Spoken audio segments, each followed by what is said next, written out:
베트남에서 오토바이 운전하려면 베트남에서 외국인 차량 및 오토바이 운전 가이드. 베트남은 자동차와 오토바이가 일상적인 교통수단으로 많이 사용되는 나라이다. 특히 오토바이는 도로에서 가장 흔히 볼 수 있는 운송수단으로 현지인뿐만 아니라 외국인도 종종 운전하게 된다. 하지만 외국인이 베트남에서 차량이나 오토바이를 운전하려면 몇 가지 법적 절차와 규정을 따를 필요가 있다.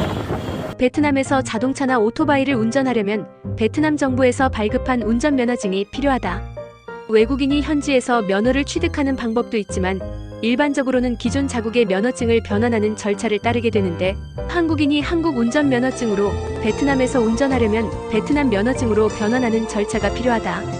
우선 베트남 내 한국 대사관에서 한국 운전면허증의 공증을 받는다. 다음으로 공증받은 한국 면허증을 베트남 교통부에 제출하여 베트남 면허증으로 변환 신청을 하는데, 이때는 한국 면허증, 공증 서류, 여권 사본, 베트남 체류 비자 등이 필요하다.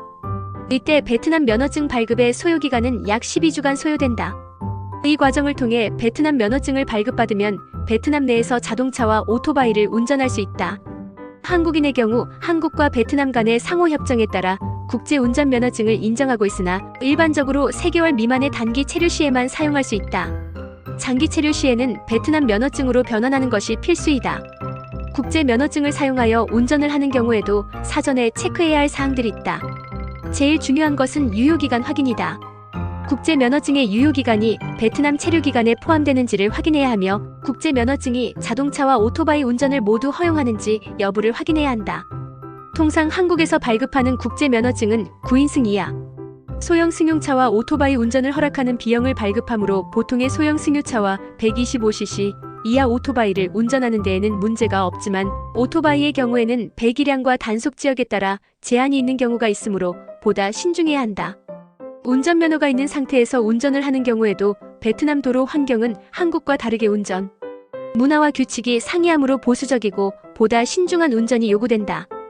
베트남 도로는 오토바이가 매우 많으며 차선 변경과 끼어들기 등 한국과 다른 운전 패턴을 보이므로 주행 중 오토바이와의 안전거리를 유지하는 것이 바람직하다.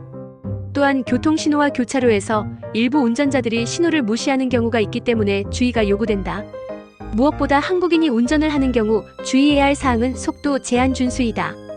베트남의 도로마다 속도 제한이 다르기 때문이다. 심지어는 같은 국도 위에서도 주변 사항에 따라 제한 속도가 변경된다. 교통경찰들은 이 지점 근처에서 현지어로 MPBT-LI라 부르는 암행단속을 실시하곤 한다. 내비게이션을 사용하더라도 조금만 주의를 하지 않으면 기다렸다는 듯이 길 가에서 보이지도 않던 경찰이 뛰어나와 손을 흔들고 손을 내민다. 마치 사냥을 한 건 했다는 기뻐하면서도 겉으로 웃지 않고 엄한 표정을 취하는 것이 꼭 연기인 같다. 이때 대부분은 범칙금 고지서를 손에 쥐게 되고 내 지갑에선 과외로 돈이 빠져나간다. 베트남에선 교통범칙금이 가혹할 정도로 높아 언더머니로 전체를 해결하거나 일부 낮은 금액의 범칙금을 고지받고 여분의 범칙금 중 일부는 현금으로 경찰에게 전달된다. 사실 이 부분을 무작정 베트남만의 부패라고 말하고 싶지 않다.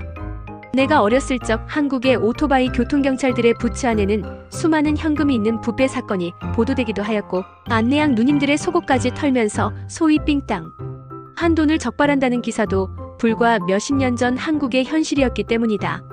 베트남도 수년 동안 지속하는 부정부패 척결 운동이 성공적으로 지속되어 우리처럼 개선되기를 기원할 뿐이다.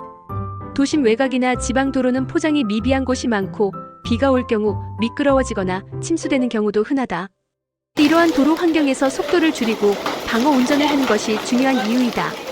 한편 베트남 운전자들은 우선권을 인식하지 않는 경우가 많아 교차로나 회전 교차로에서 항상 주의를 기울여야 하며, 신호와 상관없이 주변 차량과 오토바이를 살피는 것이 필수적이다.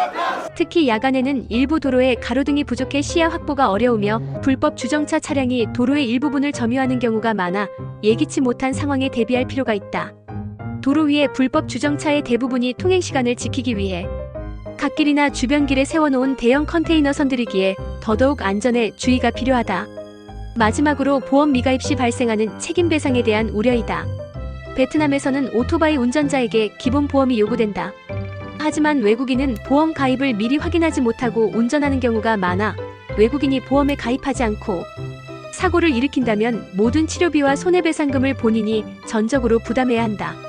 한편으로 모든 오토바이 운전자에게는 보험 가입이 요구되지만 베트남 현지인들의 경우 신규 오토바이 구입 시 의무 가입 이외에 연장이나 신규 가입을 하지 않는 경우가 많아.